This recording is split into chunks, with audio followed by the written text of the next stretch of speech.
convidar agora o Léo Farias, está por aí, Léo, para a gente dar continuidade aqui aos nossos conhecimentos. Ele que é CEO da Agência de Conformidade e Proteção de Dados. Está por aí? Estou sim. Olá, oi, querido, pessoal. tudo bem? Ele que fez uma live com a gente tem 2 semanas e já está batendo pico de assistidos na página do YouTube. A live fez muito sucesso, viu, Léo? Parabéns. Obrigado pela oportunidade, valeu. Foi bem legal. Convidei ele para falar, queria que você falasse um pouquinho sobre a forma como as empresas olham para um projeto de implementação, né? Porque a gente está falando do lado de cá. Que é necessário implementar. Mas como é que é o lado de lá? Como é que a empresa encara essa necessidade de fazer um programa, de investir em um programa de privacidade? Legal. Excelente pergunta. Antes de mais nada, queria dar boas-vindas a todos vocês, dar bom dia, parabenizar aí todos que estão assistindo aí nessa manhã chuvosa aqui no Rio, né, nublado, mas todo mundo aí estudando, sedento aí por conhecimento. Ainda bem que eu não perdi para a praia, né? Se tivesse sol, o pessoal estava na praia. É verdade. E parabenizar aí a aula que você ministrou, o Daniel Chagas também, brilhante, muito bacana a apresentação dele, e as palavras da Daniela Avelar também. Bom, pessoal, de fato, né, é uma pergunta que todo mundo se faz se a LGPD, um investimento num sistema de gestão de privacidade da informação, é um ônus ou um bônus, né? Então, assim, tem muito empresário que fala, não, isso é só para os grandes, isso não vai pegar, essa lei... Enfim, tem uma notícia, né? Já pegou, de fato, né? Se vocês jogarem no Google, por exemplo, vocês vão ver pessoas físicas com fins comerciais, como a Raquel bem colocou, e que foram investigados pelo Ministério Público por venda de pacotes de dados no Mercado Livre, por exemplo. Então, assim, é uma pessoa física com fins comerciais. E, evidentemente, os vazamentos, as violações de privacidade que envolvem as multinacionais, as empresas maiores, chamam mais atenção, pelo volume, pelo dano e por aí vai. Mas, com relação aos empresários brasileiros, obviamente, né, como a Raquel também colocou, a LGPD ela varia desde uma microempresa até um MEI, até uma super multinacional como a Google, o Facebook, por aí vai. Então, o que é importante nisso, né? Quando você vai iniciar um projeto, o que o empresário precisa entender? Quais são os recursos financeiros, tecnológicos e humanos que eu tenho para esse projeto? Então, evidentemente, não é a gente, na informática e na engenharia, acaba falando muito isso, 0 ou 1, né? Ou tudo ou nada. Não é dessa forma. Então, assim, uma vez que você sabe quais são os seus recursos, você vai adequar e você vai começar a caminhar, você vai sair da inércia. E aí, às vezes, o seu projeto de adequação ele não vai demorar 6 meses, ele vai demorar 1 ano e meio ou 2 anos. Mas o importante é que ele seja bem feito, né? Você vai revisitar esses processos, é uma melhoria contínua, no que a gente chama de PDCA, que é Plan, Do, Check e Act. Então, isso daí, toda vez, você vai, de tempo em tempo, você vai revisitar isso, de forma a você ter ele cada vez melhor com o passar do tempo. Então, tá? Pode tirar o cavalinho da chuva quem está pensando que é algo rápido, né, Léo? Exato, aquelas soluções mágicas que você até falou do Pai Farofa, mas também tem pessoas comercializando dado, comercializando adequações no Mercado Livre também. Compra esse software, vai adequar a sua organização 24 horas, coisas mirabolantes. A bem verdade que tem muitas pessoas que estão tentando achar atalhos nesse processo, mas é um processo que ele é único para cada organização, não é algo de prateleira que você pega e adequa para todo mundo da mesma forma, né? Então, isso é bem importante. Agora, uma coisa legal para falar para vocês também é com relação ao nível, né, estratégico, se só é válido o projeto quando começa por ele, se eu começar de um outro nível, se a gente pegar uma organização, dividir em 3 níveis, né? O operacional, o tático e o estratégico, né? O estratégico sendo mais alto, mais elevado deles, a alta administração. Posso dizer o seguinte, é fundamental que uma organização de todo se envolva, né, com a sua alta administração para quê? Para gerar recursos, para poder prover capacitação para os seus colaboradores, para ajudar na disseminação dessa obrigatoriedade da LGPD, porque você vai ter situações, por exemplo, de que adiantaria? Vou dar um exemplo, imagina uma microempresa que ela fez todos os esforços de adequação da LGPD à LGPD, e aí ela tem um contador que ela tramita os dados pessoais dos seus colaboradores para lá, e esse contador tem um escritório similar ao da década de 80, tudo em papel, ali tudo jogado por cima, enfim. A probabilidade desses dados vazarem, né, ou se ter uma violação da privacidade dos titulares daquela organização que contratou esse contador é imensa. Então, precisa ter uma equivalência, razão pela qual a próxima tendência da LGPD é que as empresas que começarem a consolidar suas adequações, elas comecem a cobrar dos seus fornecedores uma adequação equivalente também, né? Então, quando a gente está falando em um programa de privacidade, a gente está falando em um programa que envolve a empresa toda, né, Léo? Exato, exatamente. Não adianta você fazer um programa de gestão de privacidade e você só treinar diretor e gerente e, de repente, coordenador e esquecer ali do pessoal do operacional, porque qualquer um pode vazar dados, seja através de um WhatsApp, seja através de uma nuvem, seja através de um computador que, de repente, está trabalhando de home office, deixou aberto e, de repente, alguém entrou num site que acabou facilitando a entrada de um vírus, de um malware. E aí eu queria até chamar a atenção para vocês do seguinte, né? Como a doutora Daniela e a doutora Raquel já falaram aqui, a adequação ela é multidisciplinar, então eu nunca enxerguei como uma competitividade entre o jurídico, o TI, as normas técnicas.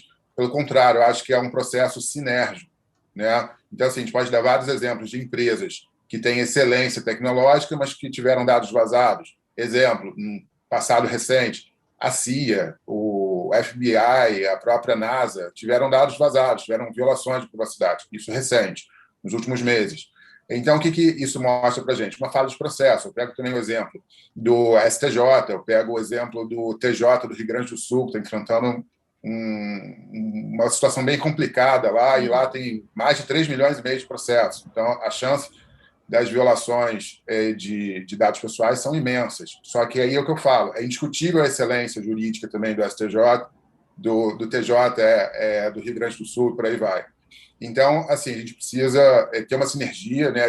É ideal, de fato, que esse processo de adequação não seja unidimensional, não tenha uma única visão, mas se tiver, se for o caso, olha, eu sou de TI, eu não sei nada jurídico, eu estou comercializando serviço de adequação, então deixa claro para o seu cliente o que você está entregando, um projeto de adequação à LGPD com o viés tecnológico exclusivo, só está fazendo isso. Esse sujeito, por exemplo, não vai fazer aviso de privacidade, não vai fazer adequação de contrato, né? Exatamente. Porque ele não tem esse know-how. Exatamente. Para deixar claro, porque senão o seu cliente vai comprar o teu software achando que o teu software vai fazer tudo, e depois ele vai descobrir que faltou um monte de instrumentos jurídicos que teriam que ter sido produzidos e não foram. Então, esse conforto seria muito complicado, né? E aí, para os alunos, para o pessoal ter essa consciência de que um programa de privacidade completo, ele tem que ter esse casamento, né, Léo? Da parte jurídica e da parte de TI. Não adianta ser o melhor operador de TI, saber tudo de segurança da informação, porque ele não vai conseguir fazer um projeto redondo e completo, né?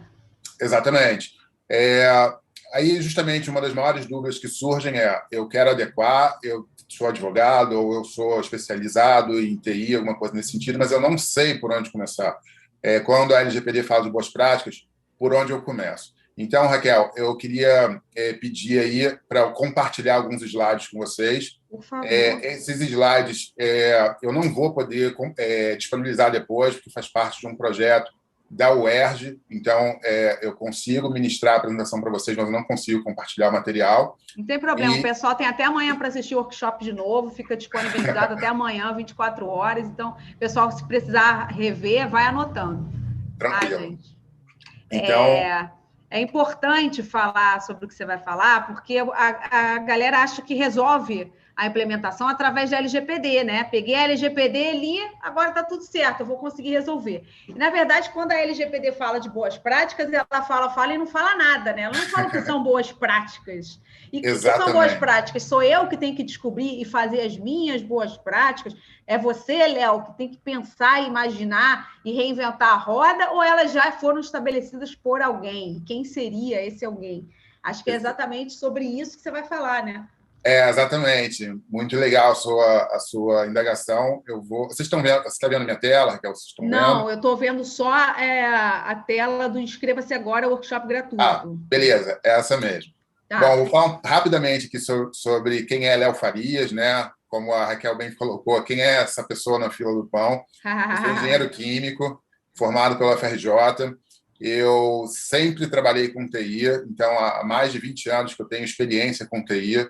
E em 2010 eu consegui juntar a engenharia química com a tecnologia da informação. Então, eu passei por uma empresa, uma franco-alemã, uma multinacional, na qual eu trabalhava com simuladores de poços de petróleo. Então, eu fazia código lá, desenvolvia plugin para esse simulador, que me deu uma expertise muito grande com relação a isso. Sou auditor líder, sou DPO formado pela Universidade de Derby, lá do Reino Unido, e faço parte de vários comitês, tanto da ABNT quanto da ISO, que tem uma pequena distinção entre eles. Então, o TI sempre foi algo muito vivo na minha vida profissional, e as normas técnicas também. Então, eu tive contato com várias normas. Meu tempo de faculdade todo, por mais simples que fosse um trabalho, eu estava adotando as normas da ABNT, não só para a minha monografia, na minha época era monografia, agora TCC, mas eu tenho prazer em lidar com normas técnicas. A gente já vai entender por quê. E outra coisa também que eu acho fundamental falar é que eu adoro dar aula. Então, a minha questão com dar aula começou quando eu pisei no antigo segundo grau, né, no ensino médio, salvo engano, e aí eu comecei a dar aula para os meus colegas de física, química e matemática, gabaritar tudo que é prova. Aí comecei a ganhar dinheiro dando aula, e aí se tornou, de fato, uma paixão poder ministrar aí e passar o conhecimento para vocês. O projeto da UERJ é SPS UERJ 2020, né? A gente assinou um acordo de cooperação técnica em dezembro do ano passado, e esse material eu vou trazer para vocês. E aí a gente voltar um pouquinho aos princípios, né, do porquê da privacidade, o mundo está se preocupando com isso, muito rapidamente. Antes de você falar dos princípios, eu só queria que você fizesse uma propagandazinha da agência de conformidade, claro, para que as pessoas conheçam e, de repente, tenham até a possibilidade de se filiar, se houver essa possibilidade, tá? Tá, ótimo, legal. Então, vou falar um pouquinho da Agência de Conformidade e Proteção de Dados. Ela é uma empresa que foi criada, né, eu sou fundador dela, com o propósito de atuar nessa área de privacidade e proteção de dados com fundamento das normas técnicas, tanto da BNT e da ISO. A gente já vai entender um pouco melhor o que essas normas podem trazer para a gente. E a CPD ela tem uma série de produtos, né, principalmente cursos online, tem alguns síncronos, outros assíncronos, in company, ao vivo por Zoom e por aí vai. E a gente também, no caso da UERJ, a gente está participando de duas coisas, né? Tanto da adequação quanto da capacitação técnica do comitê, com esses mesmos cursos que são comercializados para o grande público. Além disso, a gente tem parte de gestão de riscos, então a gente consegue fazer mapeamento de risco com base em norma técnica. E, por fim, certificação, mas a certificação é um caso à parte. Eu até já abro um parênteses aqui para caso isso gere dúvida em alguém, é o seguinte: quem faz adequação não pode certificar aquela mesma organização. Agora, se eu adequo uma empresa e não certifico, isso pode. Se eu não adequo, se eu adequo e não certifico, isso também pode. Então, só para não gerar um conflito de interesses, tá? Mas aí no site da CPD, que é a cpdbrasil.com, lá tem uma parte de notícias que é bem rica. A gente também, atendendo a pedidos, a gente criou um fórum público que está bem no iniciozinho, mas se você tiver interesse em se cadastrar nesse fórum, manda e-mail para a gente, pode ser para o contato@acpdbrasil.com, e aí lá você vai poder colocar suas perguntas, gerar debates. Eu acho que é um lugar aberto a toda a comunidade que tem interesse no assunto, que vai estar ali estruturado, né, diferente de você ficar mandando mensagem no WhatsApp, alguma coisa que acaba se perdendo. E a ideia é essa. Então, convido vocês a visitar o site da CPD. Lá também vão ter todas as mídias que a gente atua. Então, pessoal, as mídias estão aqui, né, rapidamente. A gente trabalha com todas essas. Então, tem nosso site, Instagram, LinkedIn, Facebook, Twitter e o nosso canal do YouTube. Bom, pessoal, esse slide aqui é um slide muito legal, porque, embora a gente volte aí na linha do tempo por algumas boas décadas, a gente vai ver coisas que são muito atuais nos dias de hoje. Tá? Então, o conceito de privacidade começou a ser modificado na humanidade, a gente pode colocar como um marco, né? 1890, com o artigo The Right to Privacy, de dois advogados, se eu não me engano, de Chicago. Tá? E aí o mundo começou a se preocupar com privacidade, aí a gente passou pela questão das guerras, da Primeira e Segunda Guerra, a gente passou por todo o monitoramento que os alemães faziam na sua própria população, seja a Alemanha ocidental ou oriental, como era dividida e por aí vai. Bom, e aí houve a Declaração dos Direitos Humanos, o mundo foi modificando, mas aí, lá no início, a gente pega como um fato bem relevante 1977, quando a gente teve 2 estados da Alemanha que criaram leis federais, justamente para falar sobre a questão dos dados, da privacidade em si, então, sobre esse tratamento de dados, conceito de tratamento muito bem já abordado aqui pela doutora Raquel. E aí a França copiou mais ou menos esse modelo da Alemanha. Dentre esses dois estados de Hesse e Bavária, se destacou a lei do estado de Hesse. Então, a França copiou mais ou menos essa lei, uma lei chamada La Loi Informatique Liberté, em 78. E em 83, houve o seguinte, né? O governo alemão queria ter acesso quase que restrito às informações dos seus cidadãos, e aí isso foi parar no BFGH, que é um tribunal constitucional. E esse tribunal determinou o seguinte: olha, os dados não pertencem ao Estado, os dados pertencem aos cidadãos, então o governo precisa ter limite no acesso a esses dados. Esse princípio ficou conhecido como princípio da autodeterminação informativa, que é o mesmo princípio que a gente fala na LGPD, que a gente fala no GDPR, que a gente já vai entender o que é. E aí, esses conceitos, né, que começaram aí décadas antes, foram consolidados principalmente na União Europeia, na Diretiva 46 CE de 1995. E aí eu faço um outro parênteses. Tem algumas dúvidas, às vezes, que as pessoas falam Diretiva 95, mas 95 é o ano, tá? O número da Diretiva é 46. E aí foi consolidada as leis europeias, né, do bloco europeu, e isso ficou funcionando até 2018, e a gente já vai entender por quê. 2 fatos relevantes serviram para mostrar para o mundo que o conceito de privacidade, as leis, elas estavam um pouco frágeis com relação ao que as pessoas andavam praticando. Então, a gente tem o fato do Edward Snowden, né, que ele passou por várias agências de inteligência norte-americanas, e aí ele começou a ver que, após os atentados, né, de 11 de setembro, o governo americano começou a coletar irrestritamente informações ao redor do mundo, até de chefes de Estado. Na época, a Dilma teve, sim, dados vazados do seu celular, vários chefes de Estado ao redor do mundo. Então, a gente percebeu o seguinte: bom, as nossas leis, inclusive lá na Europa, não estão sendo suficientes para frear esse tipo de prática. E aí, logo em seguida, em 2014, teve o escândalo da Cambridge Analytica. E o que foi esse escândalo? Rapidamente falando, né? A gente tem uma empresa chamada Cambridge Analytica, que ela procurou um professor de Cambridge, Alexander Kogan. Eles desenvolveram, junto com uma empresa, um aplicativo que virou um aplicativo dentro do Facebook, que era o The One Click Personality Test. E aí, todo mundo que fazia esse teste acabava permitindo que os dados de todos os seus amigos do Facebook fossem vazados também. Então, no primeiro momento, eles pediram essa autorização do Facebook para fins acadêmicos e acabaram comercializando isso para campanhas eleitorais, tanto do Barack Obama quanto do Donald Trump.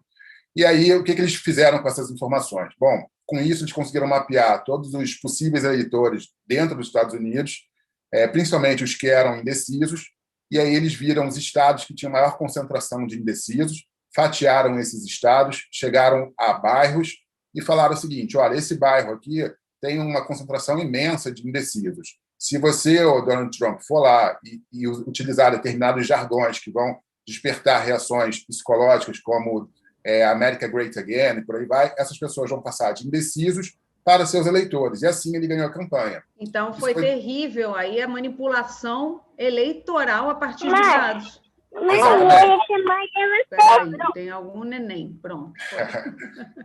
Então, o mundo percebeu o seguinte: bom, se os Estados Unidos, né, com todo o aparato, né, tecnológico deles, foi vítima dentro do próprio quintal deles de algo assim, e o resto do mundo? Você Então, imagina a assim, gente com um antivírus de R$ 45 no computador, né? exatamente. Então, o que aconteceu? O pessoal, o mundo, né, começou a falar: bom, a gente precisa realmente acelerar o processo de revisão das nossas legislações, e aí culminou na União Europeia com o General Data Protection Regulation, que é um regulamento para a União Europeia, justamente para tratar essa questão de privacidade e proteção de dados.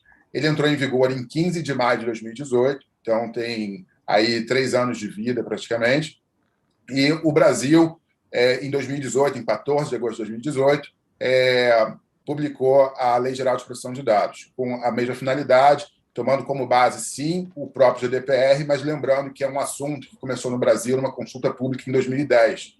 Então, a gente já está fazendo quase 11 anos aí que, de certa forma, a gente visita esse assunto de proteção e privacidade. Não é tão novo assim. E aí, evidentemente, em alguns outros processos, como o Marco Civil da Internet, por aí vai, acabaram tendo influência sobre a LGPD que a gente conhece nos dias de hoje. Bom, esse slide ele é bem interessante, tá? Porque as pessoas, de fato, elas desconhecem, deixa eu só colar aqui, porque minha câmera está no meio aqui da minha tela, mas as pessoas tendem a minimizar os riscos que elas desconhecem. E tem um autor desconhecido, eu gosto muito dessa frase, porque, de fato, quando você não conhece alguma coisa, você está de boa com aquilo, você não vai se preocupar, você vai achar que não vai pegar. Então, estendendo ao conceito dos empresários, né, os empresários que não conhecem muita coisa sobre a LGPD, para eles é algo estranho e que provavelmente eles ouviram falar e acham que não vai pegar. É um dos motivos. Tá? Bom, aqui eu vou falar sobre fatores que motivaram a LGPD aqui dentro também. Ela tem uma aplicação extraterritorial, né? A gente passou por essa questão aqui do escândalo da Cambridge Analytica, que eu acabei de falar. É um pleito do Brasil para entrar na Organização para a Cooperação e Desenvolvimento Econômico, a OCDE. Recentemente, até no ano passado, tiveram 2 publicações da OCDE falando sobre a LGPD, que é um material bem interessante. E aí depois a gente passou pelas alterações no cadastro positivo, que aí, enfim, infelizmente, da forma como está, acaba que os dados tramitam, mas sem muito controle dos próprios titulares.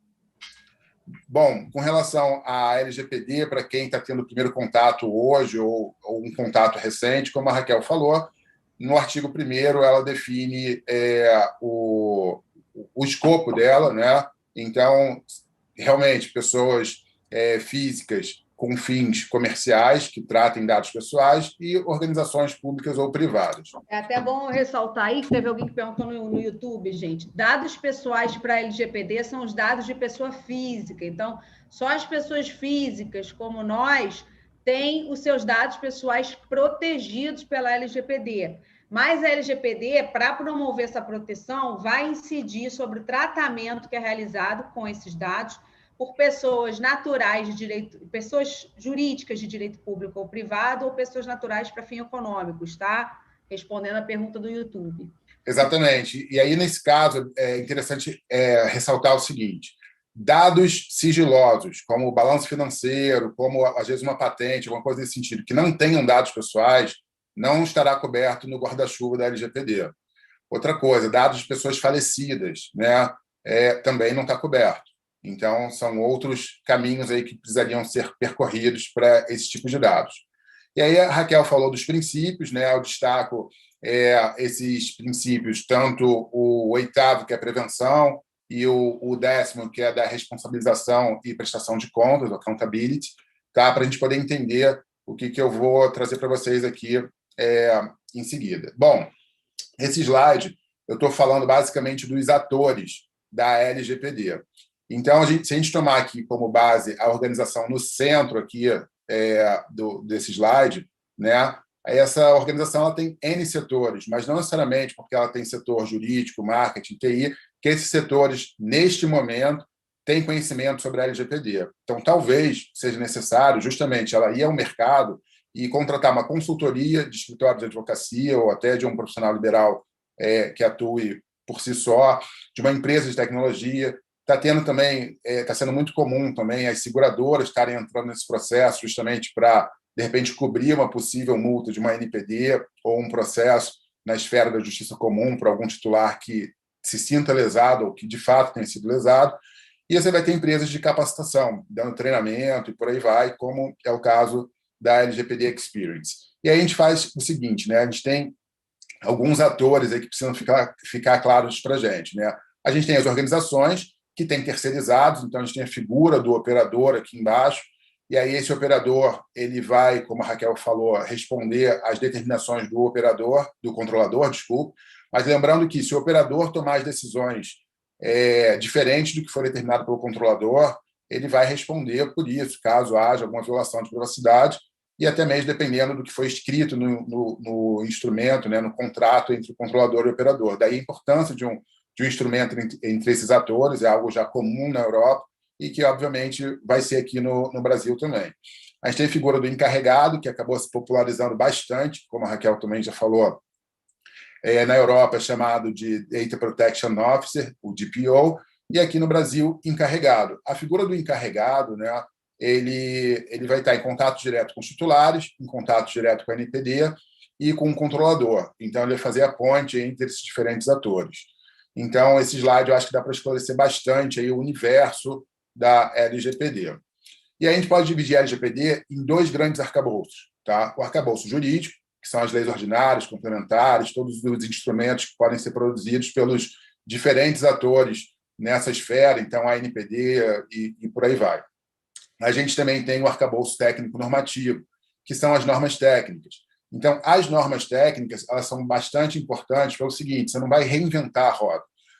Mas as pessoas que às vezes não têm muito contato com as normas falam mas as normas são muito caras e a minha organização não tem recurso financeiro para... Bom, você tem diferentes normas com diferentes propósitos, nem toda norma ela é certificável.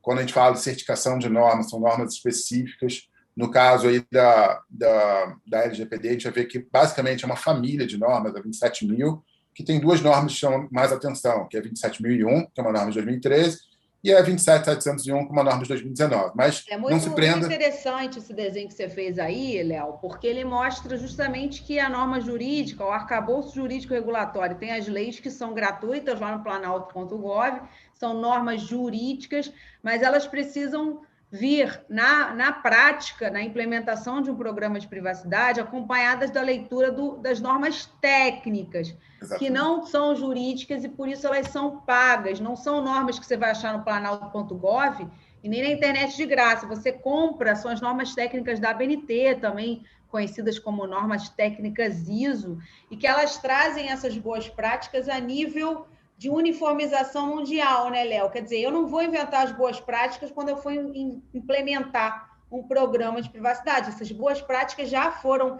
desenhadas anteriormente e estão lá nas normas técnicas que eu vou ter que adotar nesse programa de privacidade que eu tiver que implementar. É por aí? Exatamente, Raquel. A gente vai ver, se não me engano, no próximo slide, justamente essa questão de lei versus norma. Mas aí eu faço um parênteses aqui pelo seguinte, vou dar um exemplo. Né? Imagina que tem a empresa XPTO que contratou o Léo Farias para dar uma consultoria de adequação à LGPD, e aí, simplesmente, o Léo Farias, da cabeça dele, falou, olha, você adota esse caminho, você faz isso. Né? E imagine que houve um vazamento nessa empresa XPTO. Caso a NPD vá fiscalizar esse vazamento, se a NPD perguntar, tá, mas com base em que você tomou essa decisão? Não, foi da cabeça do Léo Farias. Isso é uma coisa. A outra coisa, se o Léo Farias é contratado pela CPD ou não, enfim, para fazer uma consultoria para uma empresa XPTO e coloque embaixo do braço as normas técnicas, que são as boas práticas, porque são documentos que a gente vai ver que são escritos por mais de 160 países, com N especialistas sobre aquele assunto. E aí há um vazamento e a NPD vai fiscalizar, e aí a NPD pergunta e a empresa responde, não, toda adequação ela foi multidisciplinar, a gente tem um olhar jurídico, tecnológico, de normas técnicas, as normas técnicas da ABNT e da ISO, enfim, a abordagem, provavelmente as sanções vão ser diferentes. Tá? Então, uma coisa que eu faço questão de falar aqui é o seguinte, infoxicação, né? Até travou a língua. mas é um buzzword, tá? Que foi utilizado por Alfonso Cornella. Ele tem um livro que fala sobre isso, que é o excesso de informação desenfreado, de você sair lendo tudo, em tudo que é lugar, achando que o caminho é esse. Não, pessoal, assim, calma. Assim, eu acho que vocês podem ter contato com N documentos, N fontes de informação de estudo, mas que sejam fontes de qualidade.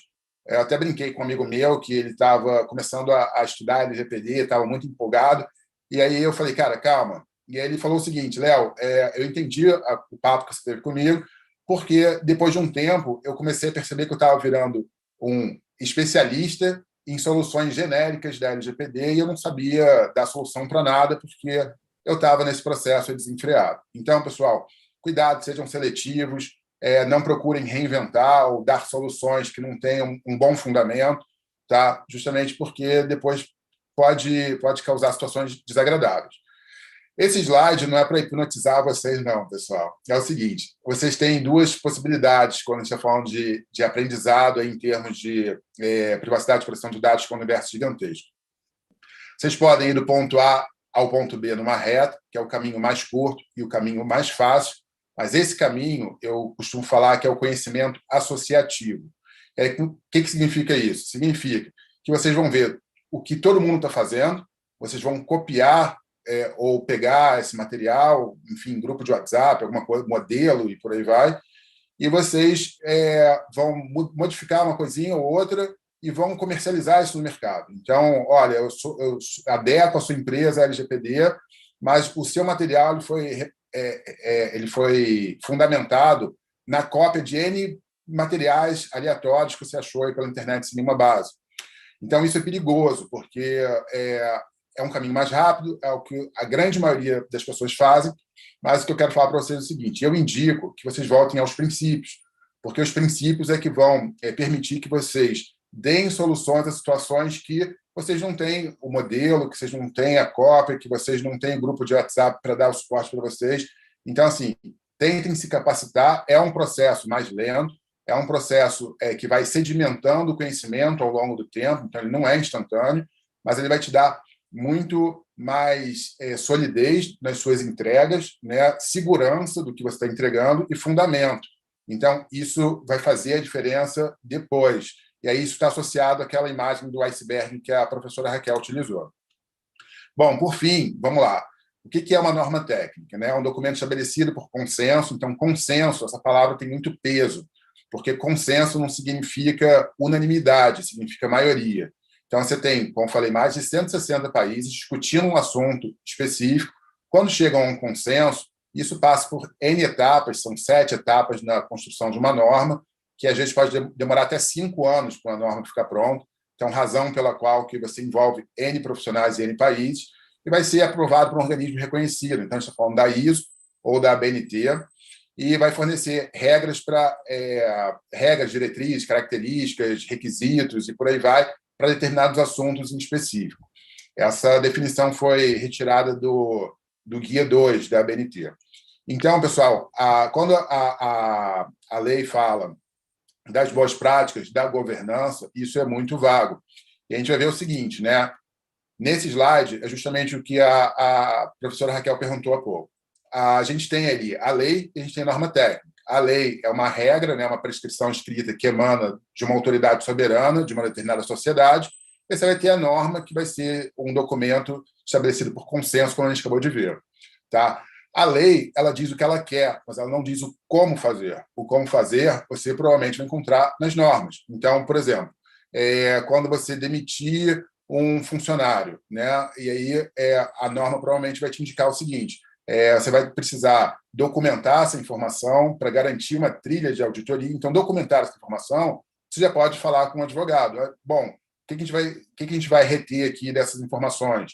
É o contrato, precisa, quando alguém entra numa empresa, modificar esse contrato para prever essas questões do desligamento, da quarentena, em termos daquelas informações. Enfim, tudo isso a gente precisa de um advogado. Mas, em contrapartida, se você precisar de uma solução do tipo: quem vai ter acesso a determinado servidor? Então, a sala do servidor. Isso não é algo que alguém do jurídico vai conseguir dar essa solução para você. Então, já é o pessoal de TI ou uma norma técnica. Então, eles são complementares. Lembrando que a mesma norma técnica, as mesmas normas técnicas que a gente está falando aqui, salvo raríssimas exceções, são as mesmas que podem ser utilizadas em qualquer lugar do mundo. Então, isso significa que, se o seu cliente for uma multinacional e a adequação estiver começando por aqui, pelo Brasil, o que não é impossível nem utópico, se você tomar como base nas suas soluções as normas técnicas, o seu trabalho vai poder ser aproveitado e adequado nos outros países. Mesmo na América Latina, enfim, que a gente sempre pensa a multinacional, que é a Europa, Estados Unidos. Não, mas pode ser uma multinacional daqui da América do Sul, e você vai conseguir, numa boa, falar com todo mundo. E, além disso, as normas elas trazem termos, né, que tem realmente uma sopa de letrinhas e números, que é o seguinte: opt-in, opt-out, malware e por aí vai. Tudo isso são termos que se encontram nas normas para melhor facilitar e uniformizar, para, ao invés de malware, você não usar vírus e o outro usar ameaça e por aí vai. Bom, esse slide eu vou passar rapidamente para vocês, passar muito rápido, não vou me atentar muito a ele, mas é só para dizer o seguinte: as normas técnicas elas têm um nível de estrutura de alto nível. Então, isso significa que a estrutura dela toda pensada justamente para melhor facilitar a sua utilização. Então, você vai ter normas de requisitos, você vai ter normas de diretrizes, você vai ter anexos normativos, informativos. Então, assim, você entender essa estrutura da norma é fundamental para que você não se sinta perdido, do tipo, beleza, eu comprei uma norma na BNT e eu continuo sem entender nada. Então, assim, tem uma razão de ser. Então, apesar de estar aqui em inglês, né, basicamente, essa estrutura de alto nível, ela divide uma norma em 10 cláusulas, tá? Passando por escopo, referência normativa, termos e definições e por aí vai. Você tem vários sistemas de gestão, tá? O que a gente está se atentando é da família 27.000, mas tem vários. E a mais comum, a mais popularizada no mundo é a família 9.000, que é da norma de qualidade 9001. Tá? Mas você tem N outras, né, na área de meio ambiente, por aí vai. E, como falei, a norma ela é estruturada, então ela tem parte de introdução, ela tem parte de termos e definições, de escopo, de anexos, e é importante você realmente saber cada um desses elementos de uma norma. Né? A gente não vai entrar nos detalhes deles, mas é só para chamar a atenção de vocês. E aí aqui a gente começa a poder fazer uso das normas que servem para a LGPD. Tá? Isso é muito interessante, que é o seguinte: está tendo uma verdadeira corrida ao ouro para uma parte aí do pessoal, da galera que está tratando aí de LGPD, que o pessoal ouviu falar de alguma norma, corre e fala: essa norma é o meu ponto de apoio, é a minha boia de salvação. Mas, assim, as normas elas têm uma razão de ser. Adorei, então, assim, o boia de salvação. É verdade. Tem uma frase que eu acho muito engraçada, que é: para quem está se afogando, o jacaré é tronco, né? Então, É verdade. sai uma norma nova, o pessoal corre. Mas essas normas, pessoal, elas têm um roadmapzinho, elas têm um caminho a ser percorrido. A norma de entrada, que a gente já vai ver num slide próximo aí, é a norma 29.100, que ela fala de estrutura da privacidade. Então, o linguajar dela é muito parecido com o da LGPD. Então, lá você vai encontrar 11 princípios de privacidade. Então, você vê o princípio da minimização, do consentimento e por aí vai. Então, tudo que, de repente, não está descrito em detalhes na lei, você vai encontrar, por exemplo, no 29.100. E aí, evidentemente, depois que você tiver conhecimento do 29.100, você passa para outra, tipo a 27.701, que é uma norma que fala de privacidade. Não adianta sair pegando tudo contra a norma, a BNT e vou ler, porque eu preciso saber o que está escrito. Não vai conseguir, né? Não vai conseguir, vai se sentir perdido, vai se sentir frustrado, porque, assim, de fato, são infinitas normas, infinitas quase, né? Enfim, modo de dizer, mas para vocês terem uma ideia, na ISO, a BNT, a gente tem mais de 20.000 normas publicadas em tudo que é setor econômico e para tudo. Então, se você quiser uma norma que fale sobre a segurança do uso do Wi-Fi ou da segurança do uso da nuvem, você vai encontrar. Né? Mas essas normas elas são normas de diretrizes que elas vão estar te dando suporte a uma estrutura, a um sistema de gestão já existente. Então, você pegar ela, ali ela pode te ajudar até a página 2, mas você vai extrair muito pouco dela. Então, pessoal, aqui, basicamente, nesse slide, vocês não precisam copiar esses números de norma, enfim, se vocês tiverem interesse também lá no site da CPD, todas elas são discriminadas já na parte de notícias. O próximo slide, se não me engano, é uma matéria recente que a gente publicou lá, que tem todas essas normas. Mas aqui eu preciso dizer para vocês o seguinte: vocês têm normas somente da ISO, que ainda não foram adotadas pelo sistema de conformidade brasileiro, que são normas que vão estar em inglês ou francês. Você tem normas exclusivamente brasileiras, como é o caso da 16.167, que é uma norma direcionada para a LGPD, então ela fala sobre diretrizes para classificação, rotulação e tratamento de informação à luz da LGPD. E você tem normas que são da BNT e da ISO, que elas são justamente internacionais e que são aplicáveis aí em qualquer lugar do mundo também.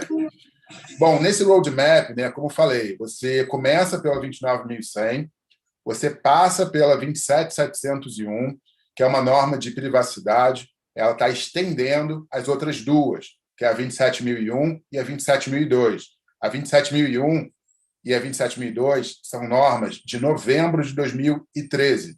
Então, a 27.001 é uma norma de requisitos, é uma norma auditável, então é possível uma organização obter um certificado de conformidade ao sistema de gestão da 27.001, tá? Então ela tem que passar por todo um processo. E o que fala a 27.001, basicamente? Ela ajuda uma organização a implementar um sistema de proteção de dados, mas ela vê muito pouco de privacidade, ou quase nada, tá? Melhor dizendo.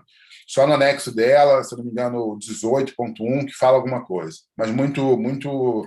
Até porque, pessoal, como falei, é uma norma de 2013, então há 8 anos atrás, há quase 8 anos atrás, conceitos de privacidade, a gente não tinha essas preocupações, a gente não tinha o GDPR, a gente não tinha a LGPD, a gente não tinha nada disso. Tá? E aí você tem a 27.002, que ela auxilia a implementação desse sistema de gestão da 27.001. Então, são pares. Só que a 27.002 também é contemporânea da 27.001, também é de novembro de 2013. Então, o que aconteceu? O mercado viu que precisava de uma norma que trouxesse essa visão de privacidade.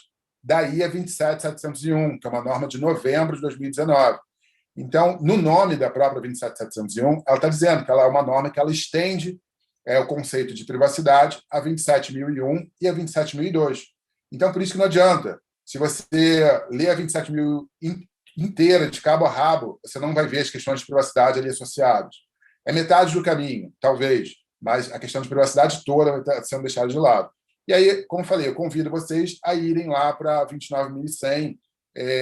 A gente tem até um curso específico da 29.100 para a LGPD de uma maneira assíncrona. E depois vem uma penca de normas que podem ser utilizadas na LGPD, que, como falei, vão estar em detalhes lá para vocês no site. Então, esse roadmap ele é essencial para que a pessoa não faça confusão, né? Não comece de trás para frente, ou não se sinta perdido, ele vai seguindo esse passo a passo aí, né? Exatamente. E aí, como a Raquel falou, né, as normas elas vão auxiliar para a gente não ter que recriar, reinventar as rodas. Né? Se você começar por uma norma, eu vi que a 29.151, que é Código de Prática de Proteção de Dados, eu preciso saber essa norma. Tá bom, você vai ler muita coisa nessa norma que provavelmente vai te ajudar, mas que você vai se sentir perdido e você vai extrair muito pouco dela. Você está deixando para trás toda uma estrutura de privacidade, você vai deixar de entender alguns conceitos básicos. Exemplo, né? Eu vou falar da norma mais básica, que eu acho que é a que todo mundo deveria ter contato, que é a 29.100. O que fala a 29.100? Primeiro, ela traz todos os termos, né, que a gente falou, os principais termos que vão ser utilizados tanto da família 29.000 quanto da 27.000.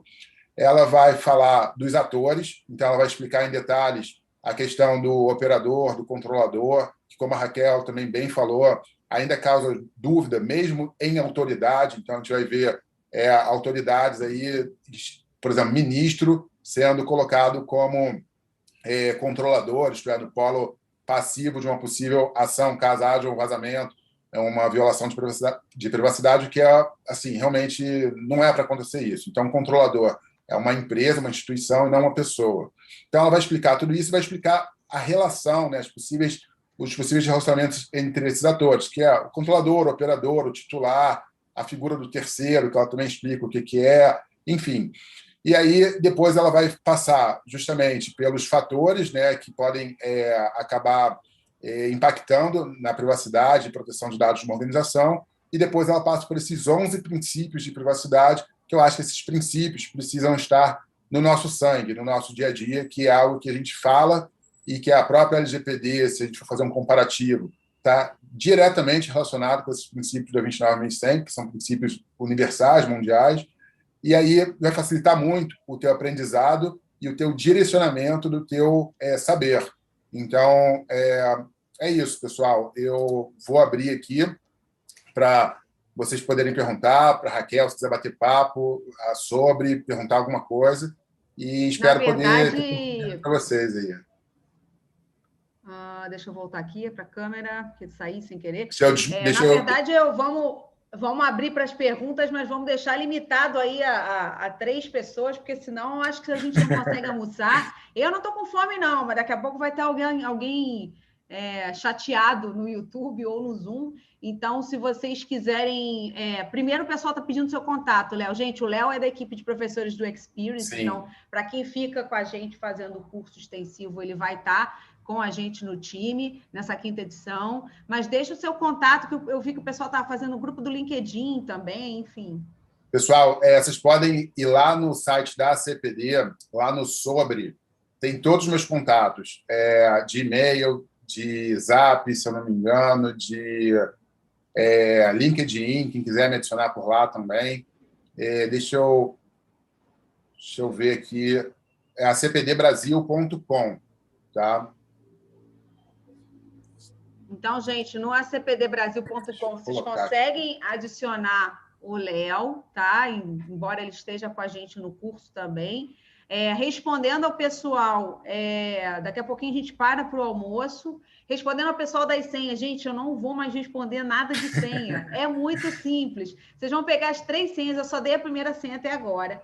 Pedir para os colegas não passarem por uma questão de ética para quem está chegando. E quem chegou agora e quer pegar a senha, o que vai fazer? Vai reassistir o workshop no YouTube. Quando a gente terminar, o workshop vai ficar gravado até amanhã, disponibilizado até amanhã no YouTube.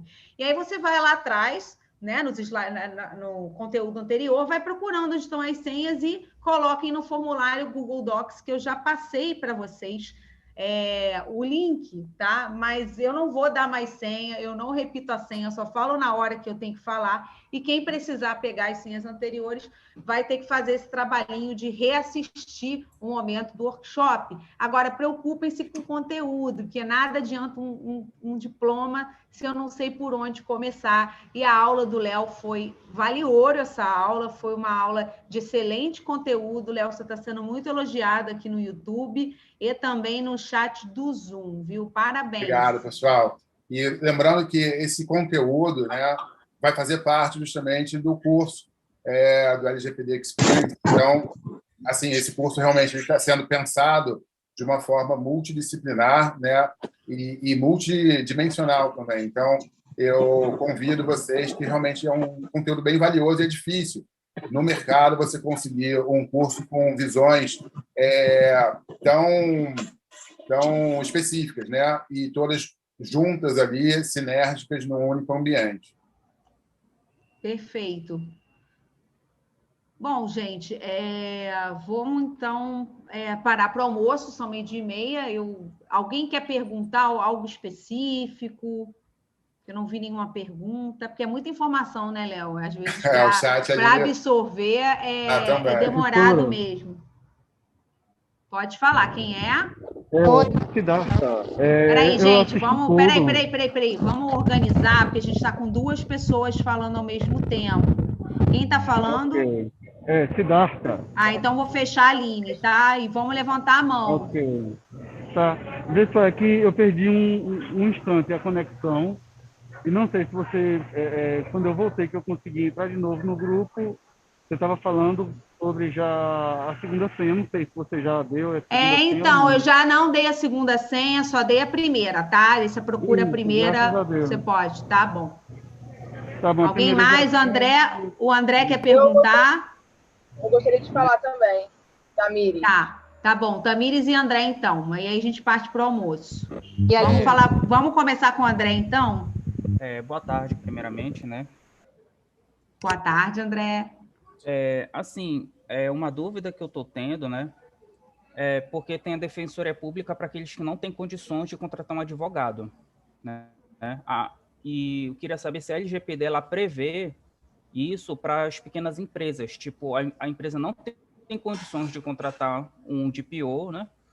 Mas Não, a LGPD, eu já a entendi a sua LGPD ela vai pergunta. prever um profissional para isso, né? Não, infelizmente, a LGPD não disponibilizou nenhuma exceção quanto a pequenas e médias empresas dispensarem ou não o DPO, né? O que a gente tem agora é a organização da NPD e se espera que a NPD faça alguma ressalva, por exemplo, quanto à dispensa. Pode ser que algumas empresas com um número X de dados ou até um determinado porte fiquem dispensadas de ter um DPO, um encarregado de dados. Porém, até a presente data, não foi feita nenhuma exceção. A lei não traz exceção e também não determina um setor específico da Defensoria Pública para atender essas empresas. Até porque a Defensoria, André, ela atua como auxílio judicial. Então, a Defensoria ela age quando é necessário um apoio jurídico em causas do judiciário, né? Então, não seria uma função primordial apoiar a atuação de pequenas empresas pela defensoria, não seria uma atividade típica da defensoria. Quanto a pequenas e médias empresas, a gente está esperando o posicionamento da NPD, mas até agora não teve nenhuma ressalva, não, e a lei não faz distinção, tá?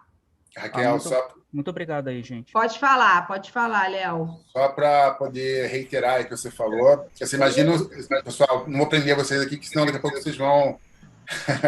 Está todo mundo com fome, provavelmente. Mas você imagina um consultório médico com um médico e uma secretária.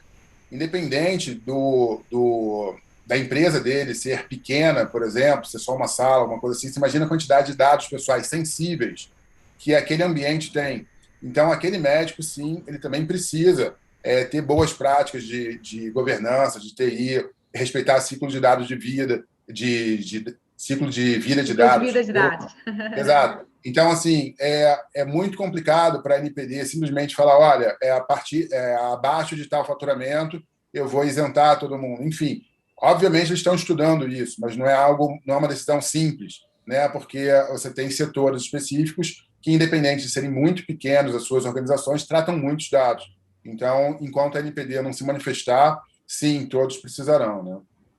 Perfeito. Tamires, pode abrir para fazer pergunta e a gente vai para o almoço, tá, gente? Olá. Gostaria de agradecer o evento, né, altíssima qualidade, e também sou advogada.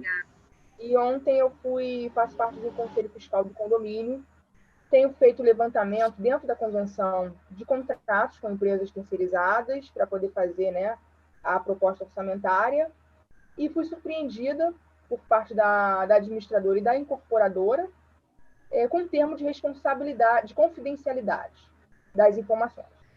Eu estou analisando ainda a LGPD e conversando, né, com quem me encaminhou, não acho que seja viável, porque colide justamente com a função do Conselho Fiscal, que é informar os condôminos, o que acontece no condomínio. Existem, é claro, informações como o nome dos inadimplentes que não devem ser transferidos a terceiros, porém, existem outras questões envolvendo contratos, prestação de serviço, e se tiver em desconformidade, como eu tenho levantado, não acho justo ser negado essa informação aos moradores. Até porque se tiver alguma cota extra, algo nesse sentido, o Conselho Fiscal é responsável por aprovar ou não as contas. Então, eu estou com uma certa dúvida, porque eles mencionaram a LGPD, mas eu achei muito genérico. E aí eu gostaria de saber se, analisando, se tem como ou não, né, quais implicâncias tem em relação a isso. Que é um assunto até novo, né? Então, desculpa, eu não entendi a sua dúvida exata. É a aplicação da LGPD aonde? Nas relações condominiais, né? Na questão de... Como eu faço parte do Conselho Fiscal, eu tenho acesso a documentos de outras empresas, né? E, em alguns casos, os contratos, eles estão, assim, tem informações e que hoje eu já começo a levantar que não estão em conformidade com o orçamento inicialmente proposto ao condomínio, né? Que foi justamente aquela transição entre a incorporadora com o antigo CNPJ e o novo CNPJ, aí sim, com o condomínio já formalmente constituído. Então, a minha dúvida seria nesse sentido, que eu achei um termo de confidencialidade um tanto genérico. E ele, assim, faz uma menção à LGPD, mas muito vago, muito solto. Uhum. Entendi. Bom, o condomínio precisa estar atento ao tratamento de segurança de dados pessoais coletados e, eventualmente, compartilhados com terceiros, né, a fim de evitar essa responsabilidade, eventual responsabilidade, por conta de um incidente de segurança. Os condomínios, por fazerem tratamento de dados pessoais, eles têm que observar a Lei Geral de Proteção de Dados, né? Isso sem a menor dúvida, porque eles fazem esse tratamento de dados em massa, dados dos condôminos, né? Eles têm essa necessidade de se adequarem, ainda que existam vários vários questionamentos a serem explicitados, sem dúvida a aplicabilidade a condomínios comerciais e residenciais também, tá? Tá. Quer falar alguma coisa, Léo? Eu quero... É a Aline. Uma pergunta. Era a Aline que estava na frente da Tamires, eu confundi. Não, tudo bem. Gente, não adianta levantar a mão, porque eu vou fechar para o almoço, senão a gente vai ficar aqui no almoço. E tem uma perguntinha do YouTube que eu vou fazer também aqui para o Léo. Mas pode falar, Aline. Em primeiro lugar, bom dia. Queria agradecer muito. Minha colega, super admiro, foi minha colega do mestrado. Oi, Aline. Eu não estou vendo tua imagem, agora que eu lembrei pela voz. Eu nem sei se está aparecendo a imagem, porque está pelo celular. E eu estou super atenta aqui, eu não sei qual a imagem que está aparecendo, mas sou eu. Eu queria fazer a pergunta para o Léo, porque ele mencionou o projeto para a UERJ, e eu voltei a estudar na UERJ agora. Eu queria saber se esse projeto, né, de implementação está disponível, né, porque e se ele vai se referir à estrutura interna da UERJ, né, que a UERJ tem muitos órgãos que lidam com informação de dados, ou a pergunta fundamental, se vai servir também para a questão da direito da imagem das aulas. Eu acho que isso também tem sido uma preocupação dos professores, né? Todas as aulas são gravadas, né? Estão sendo gravadas a partir da pandemia. A UERJ também tem um blog, né, que ajuda assim, os pré-vestibulandos, e tem muitas dúvidas em relação ao que pode ser feito ou não. É claro que a imagem ela precisa ser autorizada, né? Mas, às vezes, as aulas são gravadas assim, diretamente entre os professores e os alunos, e eu acho que eles estão na dúvida se pode publicizar, como é que fica isso, como é que é essa relação desse projeto que você mencionou, que você está fazendo parte, né, em relação ao UERJ especificamente, que é uma autarquia, né? Era isso. Aline, muito obrigado pela sua pergunta. Eu só não vou entrar em muitos detalhes aqui, justamente porque a gente já estourou o tempo. Mas o projeto da UERJ está caminhando, está no início ainda. A gente está na parte do comitê, de formação do comitê, então as indicações de cada unidade, cada org já aconteceram. A gente vai ter uma reunião em breve para justamente começar esse processo de capacitação dos servidores. Ele vai ser para todas as unidades da UERJ, realmente é um desafio imenso, porque a gente está falando de creche, a gente está falando de colégio, a gente está falando da universidade, a gente está falando do hospital, enfim, todas as unidades da UERJ. Então, tem dado aí de tudo que é tipo para poder aprender cada vez mais aí em termos de adequação, solução, essa coisa toda. Com relação à base legal, a principal que vai ser adotada vai ser para a administração pública, né? Então, prevista lá no artigo 7º, o inciso 3º, mas, evidentemente, a gente vai ter outras bases legais dependendo. Então, a gente vai ter que analisar cada caso. Então, a próxima etapa vai ser iniciar o inventário de dados para poder entender como é que esses dados tramitam dentro das diferentes orgs lá da UERJ e, obviamente, vai sim chegar até a questão dos dados pessoais dos alunos. Porque, de fato, tem professor que acha que para fazer uma lista de chamada ou botar resultados numa prova, ele coloca o CPF ali na parede, na porta ali da sala e está tudo bem. Então, assim, são coisas que a gente vai ver cada situação, ou as infinitas situações que tem ali justamente na comunidade da UERJ, e a gente vai dar essas soluções, mas com certeza os dados dos alunos também vão ser considerados e vai ter uma base legal para isso. Não sei se eu consegui responder genericamente, só para não entrar de fato em detalhes, que seria quase um bate-papo do Léo e da Aline, e talvez outras pessoas perdessem até o interesse. Perfeito, perfeito. Acho que a Aline entendeu. Eu ia só te fazer uma última pergunta para a gente já direcionar para o almoço, uma pergunta do Luciano Nascimento, lá do YouTube. Ele pedindo um favor para se falar alguma coisa de aplicação do método ágil na implantação e implementação da LGPD. Você conhece o método ágil? Sim, o Scrum, conheço. Eu acho que é válido, sim, Luciano. Em realidade, a gente tem, como falei, né? Eu, particularmente, a CPD, a gente indica a base, o fundamento das boas práticas como sendo as normas da BNT e da ISO, mas também tem outros frameworks e outras ferramentas, como COBIT, 5, IELTS, Scrum, enfim, que podem, sim, auxiliar nos projetos, que a gente está falando, sim, de gestão de projetos, né, e de sistema de gestão. Então, você tem PDCA, sim, eu acho muito, muito, muito válido, até justamente para você poder aumentar a celeridade de implementação de determinada organização. Então, só que isso implica também no treinamento da equipe nesse método. Então, e aí isso acarreta também em custo. Então, tem que ver até onde as organizações querem ir. Mas eu acho super válido, conheço e faço uso dele, sim. Perfeito, Léo. Quero te agradecer por ter passado essa manhã com a gente. Deixa o seu LinkedIn à disposição, é o da CPD, né? À disposição para quem quiser perguntar, porque a gente já estourou o tempo, senão a gente também não almoça, nem toma um café, nem nada. São muitas perguntas, né? A gente poderia passar um dia na mentoria aqui respondendo pergunta.